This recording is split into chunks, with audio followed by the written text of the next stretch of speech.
Okay, we're going to learn about using Generation UCAN for fueling.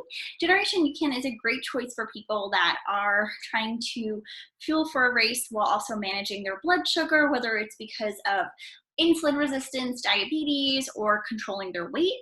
And it's a great choice also for people with sensitive stomachs because it requires taking fuel less often during the activity. So if you're someone who doesn't really like taking nutrition while they're running, this is a good gel for you, or a good fueling option for you, because you have to take it less frequently.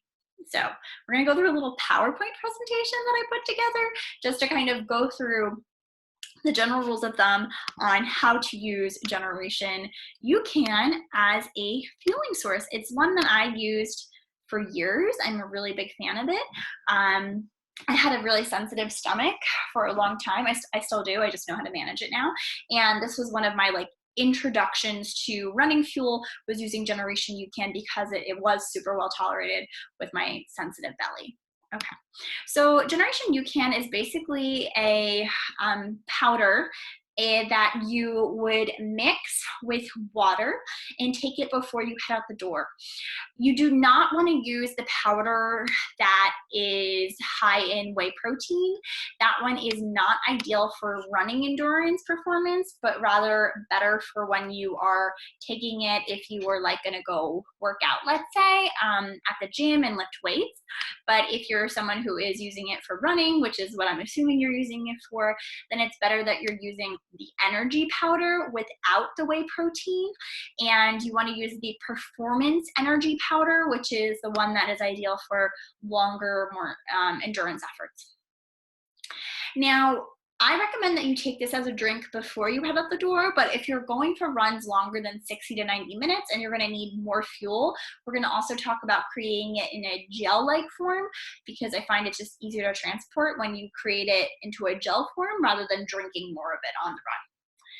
Generation UCAN does provide some electrolytes in the form of potassium and sodium. However, if it's hot outside or humid outside, you may need more electrolytes, and especially if it's hot outside, you may actually need more hydration than Generation UCAN can supply. Now, Generation UCAN mixes best if you prepare it ahead of time. I personally am not super picky. To me, this isn't like a gourmet meal. It's something I'm doing to fuel my body. But definitely, if you're someone who is pickier about flavor and taste, then you want to make sure that you're mixing it ahead of time. In 8 ounces of water, 1 serving or 1 packet goes in 8 ounces of water. If you have one of those shaker containers with the little agitating balls, that would be best. And refrigerating it for a minimum of 2 hours. I usually refrigerate it overnight so that the next morning it's all ready and good for me to go.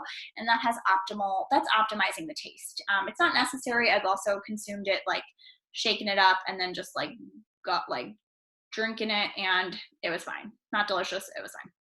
You want to do that for 30 minutes before you leave for your run. So if I was going for a run at 9 a.m., I would drink this at 8:30 in the morning.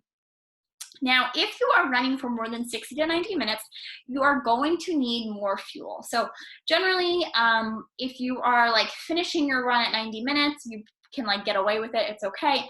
But if you're practicing a 2-hour, 3-hour, 4-hour run, then it would be a good idea to also practice your fueling strategy, because you're probably training for a long endurance race. So what you can do is, rather than bringing another 8 ounces of UCAN on the run with you, you can just mix Generation UCAN into a gel. And also, the other alternative is that you can now switch after 60 to 90 minutes to a simple form of carbohydrate. So you can start fueling with gels like goos or honey stingers instead, but you would need to fuel more frequently. So when you hit that 60 to 90 minute minute point in your run, you can then take Generation UCAN in the form of a gel. So what I would do is, before I leave for my run, I would take a little bowl. I would put 1 serving of UCAN in there, which would be 1 scoop or 1 packet. And I would add a little bit of water, all the while mixing it up into a paste. So you're going to add a little bit of water, about 2 to 4 ounces, You're gonna notice when it's the consistency of like a paste, that all of the powder is gone, and then you're gonna take a spoon and put that in a little Ziploc baggie.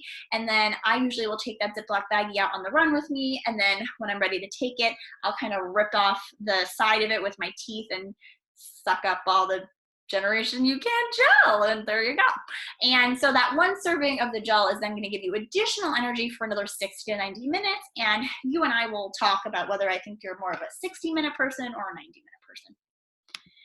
And the other alternative is if you want, you can switch to a simple source of carbohydrate. So I have done this before in the half marathon, where I would take the Generation UCAN before I left. And then when I was getting to that final 11th mile, when I wanted just a little bit more energy, I would take a gel, a honey stinger, to just get me through the end of the race. So you also alternatively, after 60 to 90 minutes, if you want to switch to gels or goos, you can start taking a gel or goo, repeating every 30 to 40 minutes. The choice is up to you. You can discuss it with me and we can figure out what would work best for you.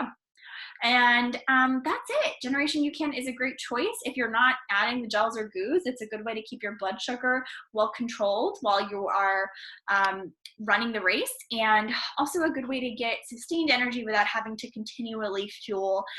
Gels and goos, you have to refuel much more often during your effort, versus the UCAN, you can just kind of fuel before you head out the door and potentially not have to fuel again at all, depending on how far or how long you're running.